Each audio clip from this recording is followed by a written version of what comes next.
নমস্কাৰ প্ৰিয় দৰ্শক, মই ইন্দ্ৰাণী আপোনালোক আটাইকে পুনৰ এবাৰ মোৰ পাকঘৰত স্বাগতম জনাইছোঁ। আজি মই বনাব লৈছোঁ চিকেন পোলাও। বনোৱাৰ পদ্ধতিটো অতি সহজ, অতি কম সময়তে আৰু অতি কম সামগ্ৰীৰে এই পোলাও বনাই মই আজি আপোনালোকৰ সন্মুখত পৰিৱেশন কৰি দেখাম। কেতিয়াবা বেছি একো বনাবৰ মন নাযায়, বিশেষকৈ ৰবিবাৰৰ দিনা অকণমান এলাহ ভাবো লাগে, দেৰিকৈ উঠা হয় আৰু কেতিয়াবা টিভিত ভাল প্ৰগ্ৰেম থাকে বা চিনেমা থাকে, চাবৰ মন যায়। গতিকে গৃহিণীসকলৰ কাৰণে এই পোলাও মই আজি আপোনালোকৰ সন্মুখলৈ লৈ আহিছোঁ। অতি সোনকালে কম সময়তে এই পোলাও বনাই ৰেডি কৰিব পাৰিব আৰু ঘৰৰ সকলোৱে, সৰুৰ পৰা ডাঙৰলৈ সকলোৱে এই পোলাও খুজি খুজি খাব। প্ৰিয় দৰ্শক, মই আশা ৰাখিছোঁ ৰেচিপিটো চাই আপোনালোকে ভাল পাব বুলি। গতিকে ভিডিঅ'টোৰ তলত লাইক এটা দিবলৈ নাপাহৰে যেন, আৰু নিজৰ বন্ধুবৰ্গ আৰু পৰিয়ালবৰ্গৰ লগতো এই ৰেচিপিটো শ্বেয়াৰ যাতে নিশ্চয় কৰে।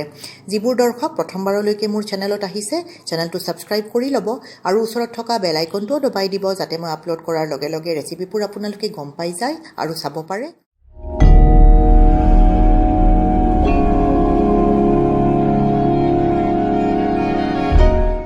প্ৰিয় দৰ্শক, এয়া চিকেন পোলাও বনাবৰ কাৰণে মই মুৰ্গীৰ মাংস লৈছোঁ আধা কিলো।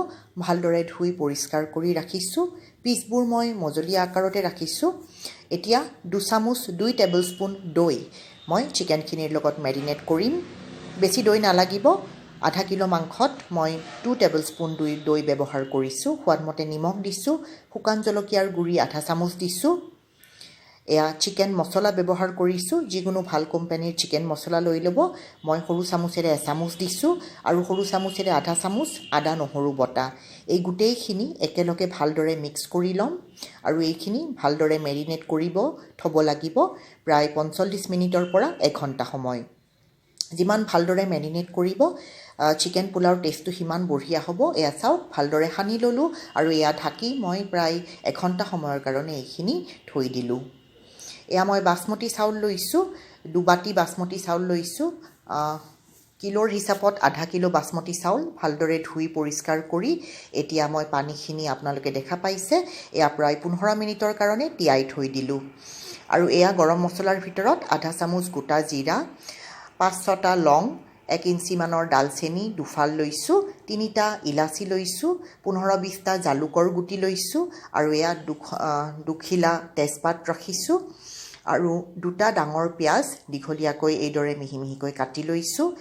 এমুঠি ধনিয়া, ফ্ৰেছ ধনিয়া ভালদৰে ধুই পৰিষ্কাৰ কৰি ৰাখিছোঁ। 2 টেবুল স্পুন ঘি ৰাখিছোঁ মই, লগত আধা চামুচ আদা নহৰু বটা, সোৱাদমতে নিমখ। এয়া ঘিত বনাম। আপোনালোকে যদি ৰিফাইণ্ড অইল ব্যৱহাৰ কৰিব খোজে বনাব পাৰে। ঘিত বনালে পোলাওৰ গোন্ধটো আৰু সোৱাদটো বৰ বঢ়িয়া হয়।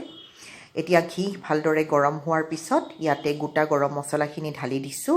ইলাচি কেইটা মই ফালি দিছোঁ, আপোনালোকে চাব পাৰিছে। এতিয়া গৰম মছলাখিনি জাষ্ট 5 to 10 ছেকেণ্ড অকণমান গোন্ধ ওলোৱালৈকে ভাজি ল'লোঁ আৰু এতিয়া পিঁয়াজখিনি ইয়াতে যোগ কৰি পিঁয়াজখিনি গেছৰ ফ্লেমটো মিডিয়াম টু ল'ত ৰাখি ভালদৰে ভাজিব লাগিব। পিঁয়াজখিনি ৰঙচুৱা হোৱালৈ ভাজিব লাগিব। পিঁয়াজখিনি ভাজি আছোঁ মই। এইখিনি সময়তে আদা নহৰু বটাখিনি যোগ কৰিছোঁ, ভালদৰে মিলাই দিছোঁ। পিঁয়াজ ভাজোঁতে গেছৰ ফ্লেমটো বেছি বঢ়াই দিব নালাগে। এয়া চাওক, পিঁয়াজখিনি ভালদৰে ৰঙচুৱা হৈ গৈছে, প্ৰায় গল্ডেন ব্ৰাউন হৈছে। এতিয়া মেৰিনেট কৰি থোৱা চিকেনখিনি 1 ঘণ্টা হৈ গ'ল আৰু এতিয়া চিকেনখিনি মই যোগ কৰি দিছোঁ। চিকেনখিনি মেৰিনেট কৰা কামটো একেবাৰে আগতে কৰিব, তেতিয়া বাকীখিনি যোগাৰ হয় মানে চিকেনখিনি 45 মিনিটৰ পৰা 1 ঘণ্টা মেৰিনেশ্যনটো হৈ যায়। এয়া চিকেনখিনি ভালদৰে মিলাই দিম আৰু গেছৰ ফ্লেমটো মিডিয়াম টু ল' ৰাখি চিকেনখিনি ভালদৰে ভাজি থাকিম। চিকেনখিনি ভাজোঁতে প্ৰায় 15-20 মিনিট সময় লাগি যাব। এয়া চাওক, চিকেনখিনি মই ভাজি আছোঁ ভালদৰে। তেল ছেপাৰেট হ'ব ধৰিছে, প্ৰায় 20 মিনিট হৈ গ'ল চিকেনখিনি ভাজি থকাৰ। আৰু এতিয়া ইয়াতে মই বাসমতী চাউলখিনি যে তিয়াই থৈ দিছিলোঁ, পানীখিনি পেলাই দি পেলাই এই চাউলখিনি মই ইয়াতে যোগ কৰি দিছোঁ। এয়া চাওক, বাসমতী চাউল যোগ কৰাৰ পিছত খুব সাৱধানে ছফ্ট হেণ্ডেৰে কামটো কৰিব লাগিব, নহ'লে চাউলখিনি ভাঙি ভাঙি যাব। কাৰণ চাউলে অলৰেডি পানী বহুখিনি চক কৰি লয়। চাউলখিনি একেবাৰে কোমল হৈ পৰিছে। এতিয়া জোখমতে নিমখ দিছোঁ, ভালদৰে মিলাই দিম। তল ওপৰ কৰোঁতে, লৰাচৰা কৰোঁতে সাৱধান।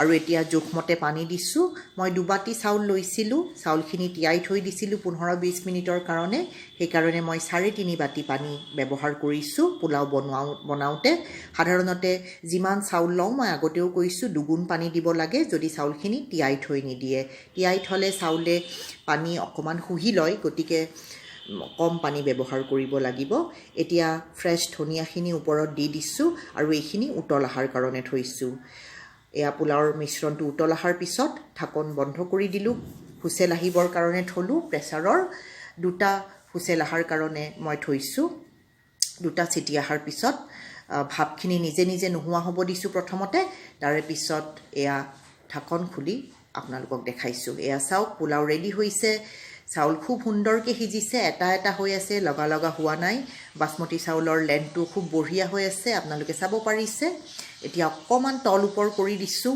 সাৱধানে দিব লাগিব আৰু বাস এয়া ৰেডি হৈ গ'ল গৰমে গৰমে খাবলৈ একেবাৰে ৰেডি হৈছে চিকেন পোলাও এয়া চাওক এতিয়া বাস গৰমে গৰমে পৰিবেশন কৰি আপোনালোকৰ সন্মুখত দেখালোঁ আৰু এয়া আপোনালোকে সালাড বা ৰাইটাৰ লগত খাই আপোনালোকে চিকেন পোলাওৰ সোৱাদ লওক প্ৰিয় দৰ্শক ৰাইটাৰ মই কেইটামান ৰাইটা বনাইছোঁ মই তাৰে লিংক মোৰ ডেছক্ৰিপশ্যন বক্সত দিয়া আছে আপোনালোকে লাগিলে চাই ল'ব আৰু অতি সোনকালে এই চিকেন পোলাও বনাই আপোনালোকে খাব বুলি মই আশা থাকিল আজি ৰেচিপিটো ভাল পাইছে বুলিও আশা কৰিলোঁ গতিকে ভিডিঅ'টোৰ তলত লাইক এটা দিবলৈ নাপাহৰিব ৰেচিপিটো নিজৰ বন্ধুবৰ্গ আৰু পৰিয়ালবৰ্গৰ লগত শ্বেয়াৰ কৰিবলৈও যাতে নাপাহৰে প্ৰিয় দৰ্শক আজি সময় উলিয়াই আপোনালোকে মোৰ এই ৰেচিপিটো চালে বহুত বহুত ধন্যবাদ অতি সাধাৰণ আৰু সহজভাৱে বনোৱা এই পোলাও আজিয়ে বনাই খাওক আৰু খাই কেনেকুৱা পালে কমেণ্ট এটা কৰি জানিবলৈ মোক নিশ্চয় দিব